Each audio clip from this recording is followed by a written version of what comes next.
Nah, Bapak Ibu Saudara yang Tuhan Yesus kasihi, kita akan belajar di sini beberapa hal. Secara khusus kita akan melihat bagaimana Yesus itu di hadapan imam besar. Nah, tempat untuk dihakimi kita lihat ada dua tempat. Mereka menggiring Yesus. Tempat yang pertama adalah mahkamah agama. Dari mahkamah agama kemudian mereka membawa Yesus kepada wali negeri. Nah, wali negeri itu tempat apa? Di sana adalah pengadilan negeri. Jadi di sini kita lihat bahwa ada dua pengadilan yang mereka giring Yesus, bawa Yesus, seret dia untuk dijatuhi hukuman yang berat. Dalam penghakiman, pengadilan agama, pengadilan negeri yang dijalankan, kita melihat bahwa agama dan politik itu bersekongkol untuk membunuh Yesus. Nah, orang-orang yang mengatakan diri mereka adalah pemimpin-pemimpin agama, mereka yang mengatakan mereka adalah ahli-ahli Taurat, tua-tua imam-imam itu, tetapi agama yang tempat yang suci itu sudah dicemari, bahkan telah berkompromi. Segala sesuatu tentang kebenaran, tentang keadilan, semua itu sudah tidak lagi mereka pakai. Orang-orang Yahudi, bahkan tua-tua, petinggi-petinggi agama, mereka begitu menginginkan kematian Yesus. Mereka begitu berambisi untuk mematikan Yesus. Nah, Bapak Ibu Saudara, rupanya kalau kita baca di dalam kitab-kitab Injil itu, rupanya karena memang mereka membenci. Jadi ada kebencian, ada kedengkian terhadap Yesus. Mengapa mereka begitu benci? Yang pertama adalah karena bagi mereka Yesus ini mau menyamakan diri dengan Allah. Siapakah engkau berani menyamakan diri itu dengan Allah? Lalu kita lihat bahwa mereka melihat bahwa Yesus ini mau merubah hukum Taurat, hukum yang agung, yang suci, yang mulia, yang diturunkan langsung dari Tuhan kepada Musa. Lalu Musa mengajarkan, memberikan itu kepada mereka. Nah, bagi mereka Yesus ini mau merubah Taurat, mau merubah hukum yang terpenting bagi orang Yahudi itu. Nah, Bapak Ibu Saudara, kita lihat buktinya di mana? Ya, karena memang bagi mereka Yesus ini melanggar semua aturan di dalam hukum Taurat. Salah satunya adalah Yesus melanggar hari Sabat, hari yang kudus, hari yang suci, hari di mana ini adalah hari perhentian. Semua orang harus berhenti dari semua aktivitas, lalu datang beribadah, mencari dan menyembah Tuhan.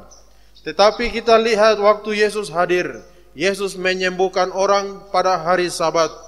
Di dalam tempat ibadah ada seorang yang 38 tahun sakit dan orang itu disembuhkan oleh Tuhan. Tetapi bagi para imam, para ahli-ahli Taurat itu, Yesus ini sedang melanggar Taurat. Bahkan ketika hari Sabat, Yesus dan murid-muridnya memetik gandum itu, mereka bilang ini sudah melanggar Sabat. Tidak boleh orang buat sesuatu pada hari Sabat itu. Nah, padahal kalau kita lihat di dalam aturan, di dalam imamat itu sebenarnya kalau petik saja itu tidak apa-apa. Tetapi mereka terlalu membuat itu sedemikian kakunya sehingga tidak boleh dilanggar sedikit pun. Lalu selain itu kita lihat Yesus ini dia juga bergaul dengan para pemungut cukai, para pegawai-pegawai pajak Romawi itu. Nah, Yesus duduk bersama dengan mereka, makan bersama dengan mereka. Waktu mereka lihat, mereka bilang, Yesus ini tidak benar. Kenapa bergaul dengan orang yang berdosa? Kenapa duduk sama-sama dengan orang yang tidak kenal Tuhan? Nah, Bapak Ibu, dan kita melihat karena Yesus sendiri juga menegur para ahli Taurat, orang-orang Farisi. Yesus bilang, kamu sama seperti kubur yang dilabur putih, yang dicat bagus, dikasih porselen, dikasih semua perabotan-perabotan kubur itu yang megah-megah, mahal-mahal. tapi isinya adalah tulang belulang, isinya adalah bangkai yang berbau busuk. Itu sebabnya ini satu sindiran yang membuat mereka ini tersinggung, mereka marah. Padahal apa yang terjadi? Yesus menyampaikan yang sebenarnya, siapakah mereka ini. Dan Bapak Ibu Saudara, yang lebih parah lagi, ya, ketika Yesus bilang, robohkan bait Allah ini, saya akan bangun dalam 3 hari. Nah, tetapi kita lihat bahwa ini sebenarnya adalah satu gambaran bagi Yesus bahwa dia akan dibunuh dan 3 hari lagi dia akan bangkit kembali. Tapi mereka pikir Yesus mau bangun gedung yang fisiknya ini. Karena mereka begitu benci dan ada ambisi untuk membunuh Yesus, apa yang terjadi? Yang terjadi adalah mereka mulai mencari-cari kesalahan. Kemana saja Yesus pergi, baik ke tempat ibadah, ke rumah-rumah, ke kampung-kampung, mereka selalu ikut, mereka menyusup, mereka juga hadir di situ. Tetapi mereka hadir dengan tujuan yang salah. Mereka hanya datang untuk mencari-cari kesalahan Yesus. Dan mereka kumpul semua barang-barang bukti itu. Lalu mereka tunggu waktu yang tepat, timing yang pas untuk mengeksekusi Yesus. Bapak Ibu Saudara, waktu yang tepat itu kapan? Pada saat hari Paskah itu. Waktu yang tepat adalah mereka pergi dan menangkap Yesus berdasarkan rekomendasi daripada si Yudas yang menjual Yesus itu. Yesus dibawa ke hadapan mahkamah agama. Nah, ini menarik sekali. Mahkamah agama tempat pengadilan untuk menyelesaikan semua masalah agama, menyelesaikan semua perkara-perkara yang berhubungan, berkaitan dengan agama. Nah, hari ini juga ada pengadilan agama. Berarti semua masalah agama bawa ke sana. Nah, hari ini tidak tahu kasus di pengadilan agama itu apa yang banyak. Mungkin kawin ya. Cerai terus kawin lagi. Nah, Bapak Ibu Saudara, mahkamah agama itu dijabat oleh seorang imam besar, yaitu Kayafas. Dan pada waktu Kayafas itu menghakimi Yesus, kita lihat sebagai imam besar, seorang yang dipercayakan menjabat di dalam pengadilan agama itu, Kayafas menganggap diri sebagai orang yang benar, menganggap diri sebagai orang yang suci, padahal Kayafas sendiri hidup tidak benar. Kayafas sendiri hidup tidak suci dan melakukan segala macam kejahatan. Bapak Ibu yang Tuhan Yesus kasihi, perhatikan bahwa menurut aturan Taurat itu dalam 1 tahun hanya ada satu orang imam besar. Tetapi pada waktu itu kita lihat ada berapa imam besar.